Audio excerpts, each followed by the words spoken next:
The In Conversation podcast series with author Nigel Beckles. Welcome to the podcast. Please like the podcast and subscribe to this channel. Thank you. Have you experienced several failed relationships or been through a divorce? How can you avoid making the same mistakes again? How to avoid making the big relationship mistakes is out now. Hi, my name is Nigel Beckles. My book is packed with practical and common sense strategies that you can use to make better relationship choices. Now you can discover the dangerous myths about love. If your relationship expectations are realistic, why you could be falling in love for all the wrong reasons. How to avoid making the big relationship mistakes. It's a book that could change your life. Available from amazon.co.uk. Kindle version also available. Please join us for the very first Indie Pods United Convention. This online event is for both new and veteran podcasters, where we will listen and learn from each other. The online Indie Pods United Convention begins on the 29th November through until the 3rd of December 2020, featuring amazing shows and information to learn more about the great world of podcasting. For more information and to register for this unmissable event, please visit the website now. IndiePodsUnited.com. Indie Pods United Convention. Together we listen. Sponsored by Pinecast, Reset Business Consulting, the SJ Network, Rocabella, Cami, and Kelly. Get ready for takeoff. Welcome back to my In Conversation podcast series. My guest for this episode is UK singer and entrepreneur, Hughie Crawford. Hi Hughie, welcome to my podcast series. How are you? Hey, how you doing, Nigel? I'm fine, thanks. A little bit chilly in London town, but there you go. So what have you been up to recently? Quite a few things, actually, in terms of working, looking for new premises, and also finishing off a new track, which is going to be out quite soon. But yeah, just basically living and self-isolating, as it were, as the whole world's doing at the moment. Well, most of the world, yes. But you said looking for new premises. So let's go back a bit. Where did you grow up and what was it like? Well, I came from Jamaica in 1969 and grew up in Tooting. Good old Tooting, yeah? Straight out of Tooting. So Tooting was my first port of call in London, which is absolutely a fantastic time because obviously growing up back in the 70s, we were very carefree. We had very, very little to worry about. Less cars on the road, no mobile phones. Growing up was really nice. And from I was about 18, 19, I was moved to Brixton. So after you left school, what was your first job? I actually studied for electrical engineering to become an electrician. After I was told that we'd probably end up in a factory. Lo and behold, I ended up where? In a factory. Yeah, doing engineering. I was there for 4 weeks, Nigel, because it wasn't actually my calling. So why did you decide to become self-employed? I've always been a kind of free spirit. Always going to be kind of free spirit. And I've worked for a few different firms. I was doing insurance. Yeah, a lot of us started doing insurance. And we was in the West End. It was actually the first black firm in the West End. I ended up working for a few different people, a few different firms. The self-employed bit came in when I was trying to uplift myself and get somewhere further in my career. At the time I was doing retail and I applied for the trainee area manager's job. We'll never forget it. I applied for the job. There were 7 people that went for the job up in Marble Arch, up in London. I was the only black guy, funny enough, that went for that particular position. The one with the most experience, practical experience, as well as the theoretical experience. I ended up not getting the job because they took someone straight out of university to actually do the job that they'd never actually done any kind of manual labour to know in the field. I was quite disappointed. So was my area manager at the time, because my area manager was the one that put me up for the job. Said I should definitely go for it because there's no reason why I shouldn't get it. After not getting it, I felt quite disappointed. I stayed there for another year and then left, not actually knowing what I was going to do. I just left. I thought, you know what? I can't say it. At that time, I was still doing my music as well. So I was all along that course of time I was doing my music. I was singing and writing. I was in a band. So I decided, look, let me just go and do some music, and I suppose that's when I became self-employed, because I then stopped working for anybody and started doing something for myself. Realizing that I needed to also eat, I found a wholesaler who used to sell T-shirts and stuff. And I started buying T-shirts and selling T-shirts. Again, at that time, I didn't know anything about designer wear. I didn't know about Armani and Dolce & Gabbana and all this kind of stuff, but there was names that I heard. People were very much interested in them. I decided to buy those products. And because they were selling so quickly and I had to replenish my stock all the time, I then decided to go into it full time. So I understand you recently had issues with your retail premises in Tooting Market, London. So first of all, how long were you operating from that location? Prior to Tooting Market, I was in Brixton. I was in Acre Lane for 15 years. This is after all what I've told you with the T-shirts. It progressed on to shops because I was selling from the boot of my car for a few years. I must admit it was great because I never had any overheads apart from my stock and my petrol. It progressed on to a shop which I had in Streatham with a partner. Lost a lot of stock there and moved on to Acre Lane, where I was for 15 years. Acre Lane, I was in Tooting Market. Full circle, basically, because I ended up back in Tooting after all those years, which is ironic that I ended up back in Tooting. And right in front of the butcher's shop that I used to stand outside with my mum when she was to pull her trolley to go and buy meat. Right, so it was crazy. But as I said, I was in Tooting Market for 9 years. There was a situation where the police was involved recently, and I ended up having to vacate from Tooting Market because of that situation that took place in the market, which was wrong intelligence. Police have subsequently apologised, which is too late because obviously that's taken away one's livelihood in terms of what I used to do. It is what it is. It hasn't, however, stopped me from continuing to do what I'm doing. How and why did the police get involved with your shop, with your premises? That question I can't really answer fully because I don't know how, and I don't know how they got their intelligence or whatever. But apparently it was just not myself. There's also another shop involved in it as well. Now, there's 60 shops in there. And apparently the police said, from what I gather, that they got intelligence that we were major drug dealers. Right, so, you know what I mean? We were major drug dealers in a market, of course. It happens that they came to my unit and another person in the market. They came to our units.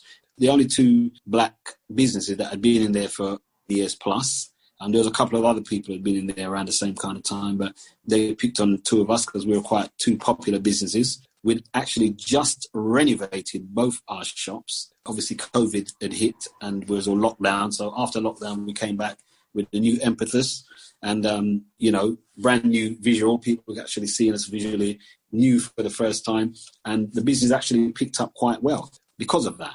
The intelligence that they said that they had intelligence over a matter of a number of months that this was taking place. So they've decided to get some warrants, which they did. They then hit his shop and my shop, subsequently resulting in him getting a new contract out of it and me having to vacate the market. In between all that and, surrounding all that is the prostate cancer situation, which I'm in. I have prostate cancer, which was diagnosed in 2013, which subsequently I took treatment for. So I've been self-treating myself as well. I stopped smoking. I stopped taking dairy. There's a lot of stuff that I gave up. I just reinvented my whole lifestyle.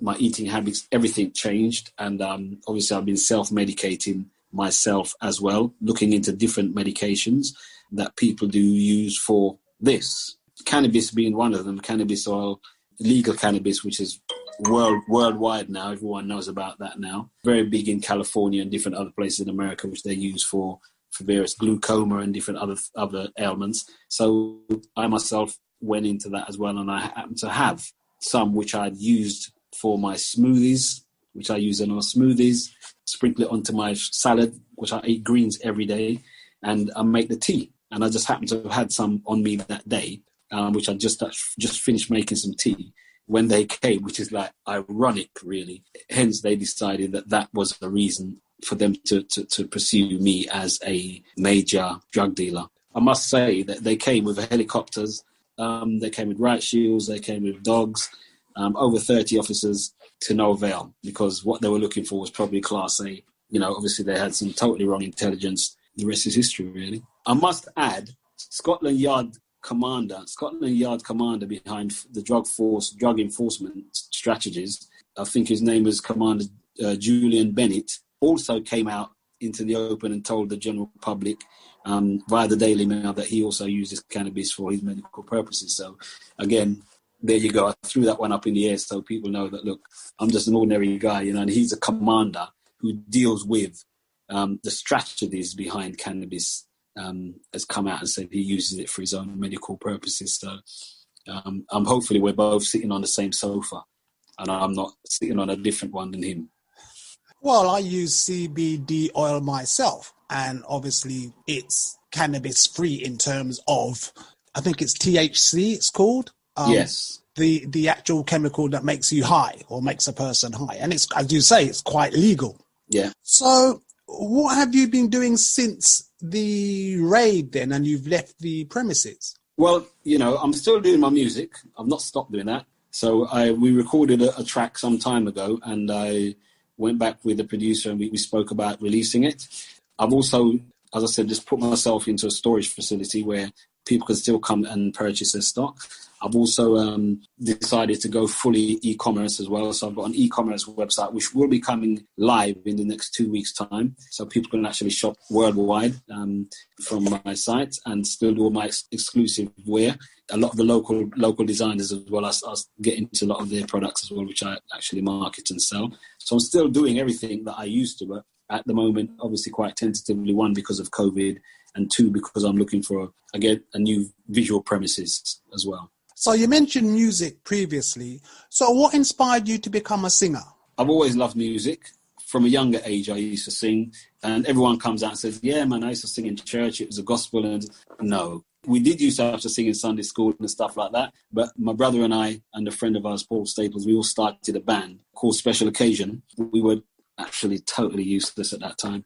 It was all learning the craft. As we got better over the years, we ended up supporting Roy Ayers in Finsbury Park. We did a massive show with Roy Ayers and Cheryl Lynn. As I said, from then, I said, you know what, this is where I need to be going. I realised that I did have a voice. Some of my favourite, like, God rest his soul, Marvin Gaye, people like Aretha and people like that I used to listen to back in the day, inspired me to go on and do what I do now musically. So when was your first track released and what was it called? I just don't know.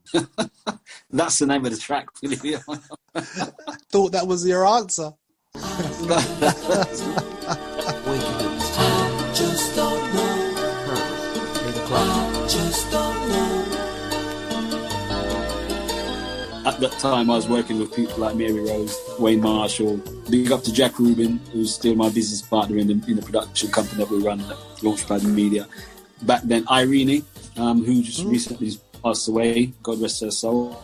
We was all part of the whole clique back then. As I say, we all got simultaneous releases on singles, and I Just Don't Know was the release of the single at that time. So how many tracks have you released, Hughie? Okay, so I've done 4 albums. The first album, to be quite honest with you, no one's actually heard at all. It's never been out. It's never been put out. And the reason for that is I was working with a guy, Mark Millington, and another one called Aaron Fieldman, Twilight Productions. We wrote and produced an album of songs, which was punted out to a few major companies. We did get a few little offers on there, but nothing that spurred us on to want to take. They were quite dodgy offers, to be quite honest with you. And not having representation at that time, we didn't actually pursue any of those. My second album, which is the first album release, I was signed to Diverse Recordings through Motown. It's just an album called Ready or Not, and did quite well. It went on to be signed by Caliber Records, Howard Hewitt's label over in North America. It did quite well. It gave me a lot of airing. I got quite a few gigs out of that, met quite a few of some of my heroes, to be quite honest with you. Ended up on Shirley Jones's album, Jones Girls, doing some backing vocals for her. So yeah, that's Ready or Not was the first album. And since then, after the demise of the record label, I set up my own label, did like a home study course on publishing and stuff. So I kind of got to know the business because like most of us, we all got ripped off back in the day. Yeah. A lot of these major companies and major houses do owe a lot of us. But as I say, it was a price to pay to learn the business, and obviously I went on from there to start my own label. And the last 2 albums that I've done come out on my own label. So what inspired your latest track and what's that called? The latest track is a track called In the Name of Love. Ooh, yeah.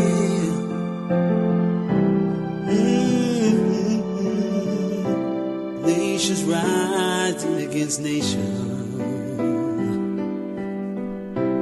and so much trial in this kind of day and age, the 20th century, you wouldn't expect people to still be suffering the way they do. And, you know, a few songs have been written over the years, Free the World, etc., etc. A few people have done songs like that. And this is in the same kind of vein. It was a colleague of mine who actually had the lyrics written down and stuff like that. And he called me and said, look, I've got this song that I've penned and he wants me to interpret it. And which I did, obviously added my little flavours and my little 2 pennies worth lyrically to it as well. It just turned out to be such a beautiful, poignant song for the times. So we've decided, okay, we did do the song a little while ago, but we've decided now would be an ideal time for the song to come out, to be released for the public to hear it, because it's just depicts the whole times that we are living in at the moment, you know, and the fact that we do need to have peace on earth, you know what I mean, and goodwill, which we haven't got at the moment. And I think this song is quite inspiring, actually, not only for us who's, you know, the writer and the singer, but also for people who actually will listen to it. So, Hughie, what are your plans for the future?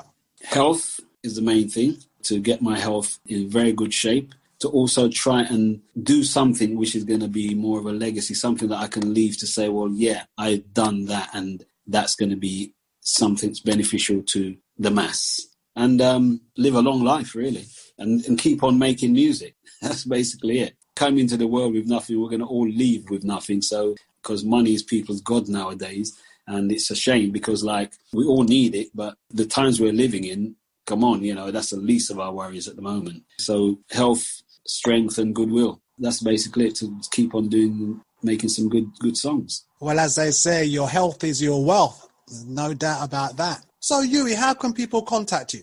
I'm contactable through social media. So you can contact me on Instagram. Yeah, you can hit me up on Instagram. You can hit me up on Facebook, Hughie Crawford. You can get me on www.hughicrawford.com, my website, my YouTube channel. So I'm very contactable. Okay, Hughie Crawford, entrepreneur and music artist. Thank you very much for your time. Thank you, Nigel. God bless.